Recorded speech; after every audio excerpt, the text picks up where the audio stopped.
是你很想说迷茫，看聚集的拒绝在流浪，追逐着什么填补着渴望，喧嚣过后依然是空空。直到那天你的温暖的光穿透云层照亮我心房，一个声音温柔却充满力量，轻声呼唤指引了方向。我愿回应着呼召，奔向光的方向，将这份爱和盼望传遍每个心房。不再犹豫，不再彷徨，跟随你的步履去闯，让福音的种子撒在世界的土壤。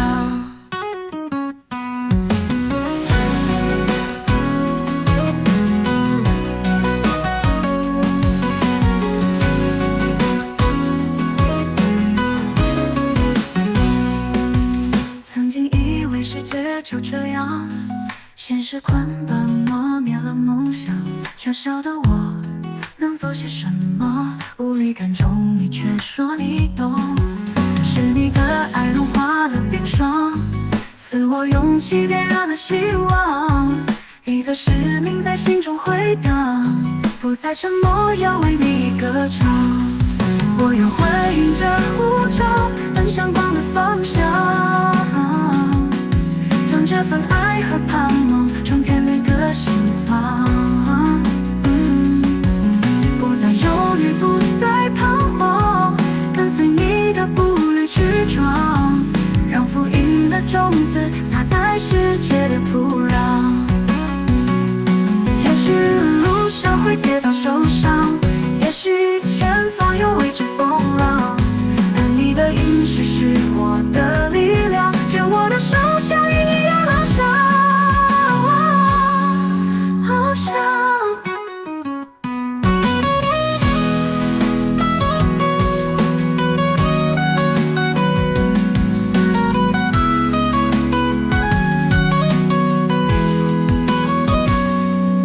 我愿回应着呼召，奔向光的方向，将这份爱和盼望传遍每个心房。不再犹豫，不再彷徨，跟随你的步履去闯，让福音的种子撒在世界的土壤。光的方向是你的爱在闪亮，传扬福音到地极远方。光的方向，回应你的呼召。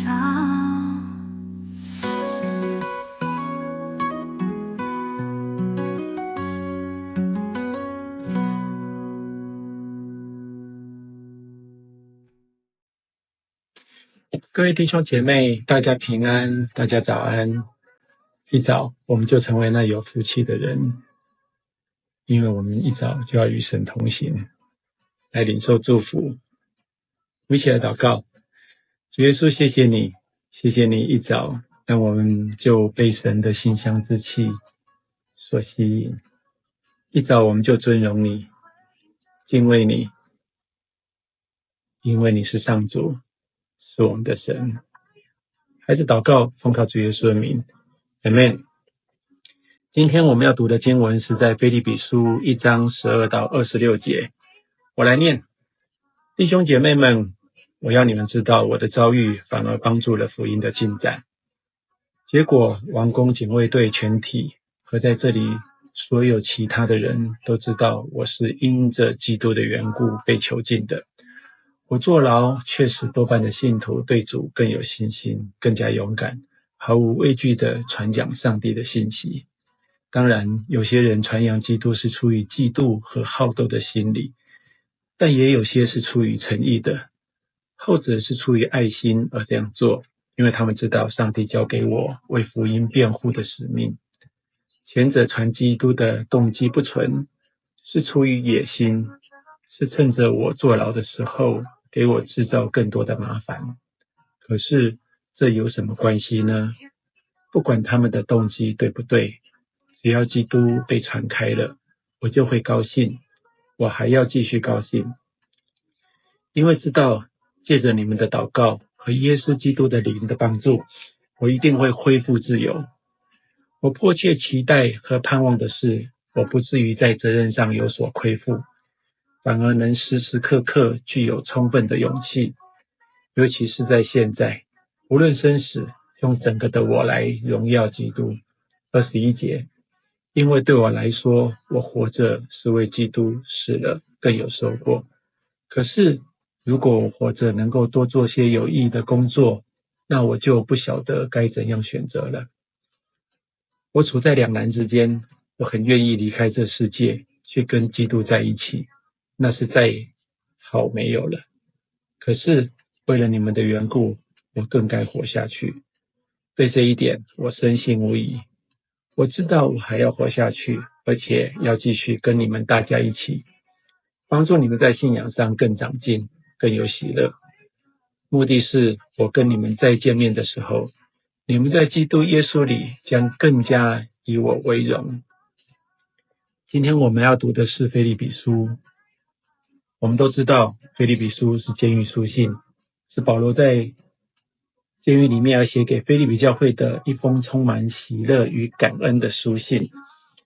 第一章上面就已经写得很清楚，为什么是充满着感恩。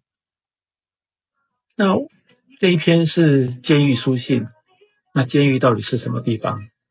在成语里面用几个词来形容监狱：虬首垢面，画地为牢，画地科目，草满囹圄，锒铛入狱，深陷囹圄，囹圄生草，囹圄空虚。这都是在形容监狱。我们知道，我们小时候如果犯错，我们最严重的时候，我们就会被禁足，不开心。当兵，男生都要当兵。当兵呢，轻则犯错的时候呢，就是禁驾；重则呢，就是关禁闭。所以可以知道，把人关起来，在监狱里面应该就是一个不好受的地方。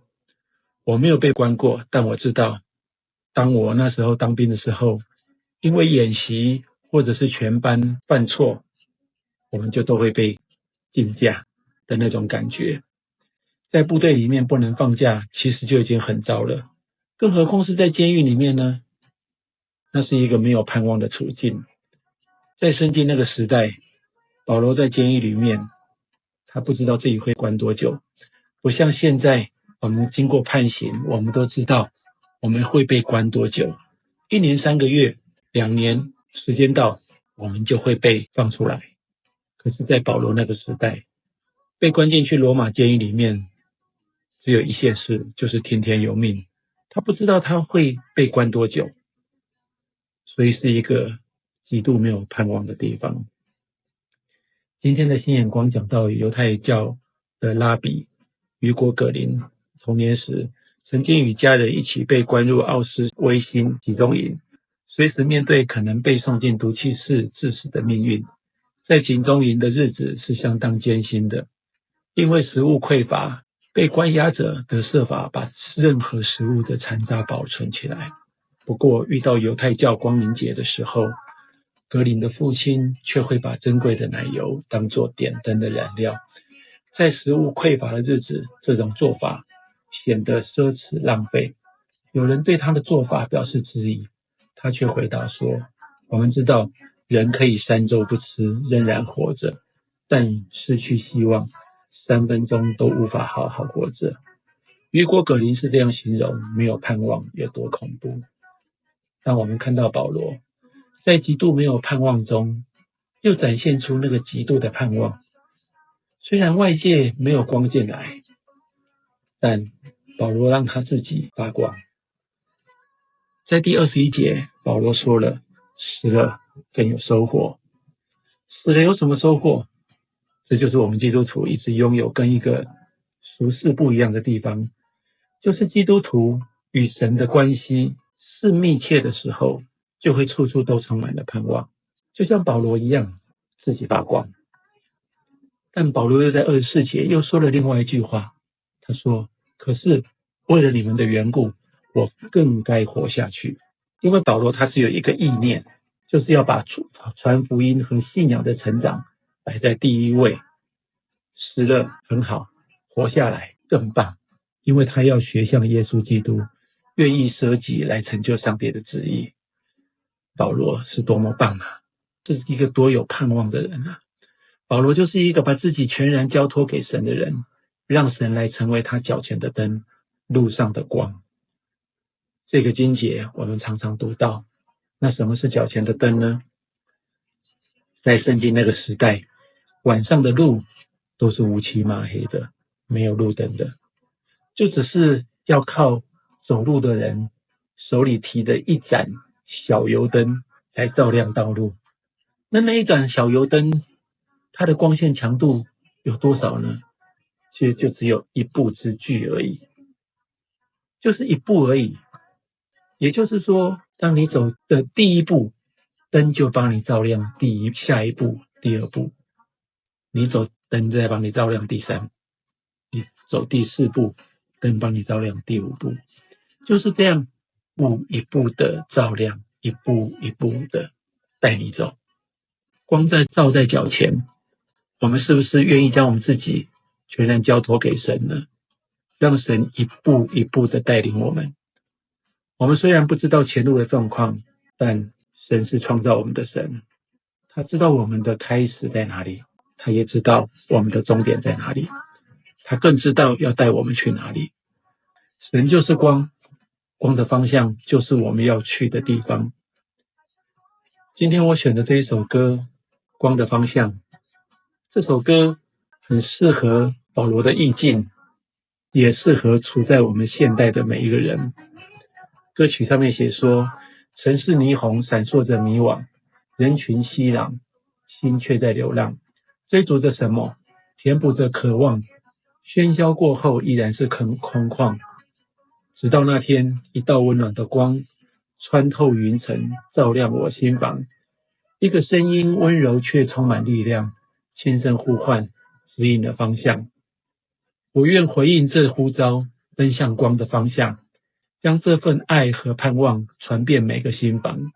不再犹豫，不再彷徨，跟随你的步履去闯，让福音的种子撒在世界的土壤。最后一句他还写道，光的方向是你的爱在闪亮，传扬福音到地极远方，光的方向回应你的呼召。我们一起来祷告。我们的父神，我们谢谢你，谢谢你让我们是一个有光的人，谢谢你让你的光照在你所创造这个大地，让我们看到这其中的美好，也照在我们的脚前，带领我们一步一步的走，更将你的光照进我们的心房里面，让我们是一个有盼望的人。我们相信神，你创造了我们，你知道我们的开始，我们更相信你也知道我们的末了是什么。主，我们要将我们自己交托给你，让神的光来照亮我的一生，我的道路，我的家庭，我的生活，我的工作，我的学业，我的交友，我的友情，我的爱情，我的财务。谢谢主，光的方向是你的爱在闪亮。开始祷告，奉靠主耶稣的名，阿们。谢谢各位，愿大家今天都有光，是有盼望的一天。祝福大家，拜拜。曾经以为世界就这样，现实捆绑磨灭了梦想，小小的我能做些什么？无力感中你却说你懂，是你的爱融化了冰霜，赐我勇气，点燃了希望。一个使命在心中回荡，不再沉默，要为你歌唱。我要回应着呼召，奔向光的方向，将这份爱和盼望传遍每个心房。不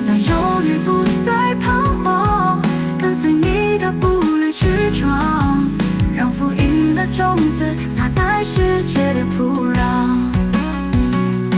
也许路上会跌倒受伤，也许前方有未知风浪，但你的允许是我的力量，牵我的手，像云一样翱翔，翱翔。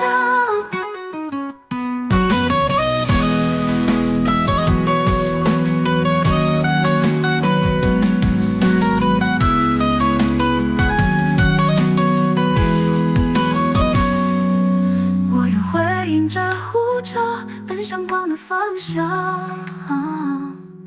将这份爱和盼望传遍每个心房。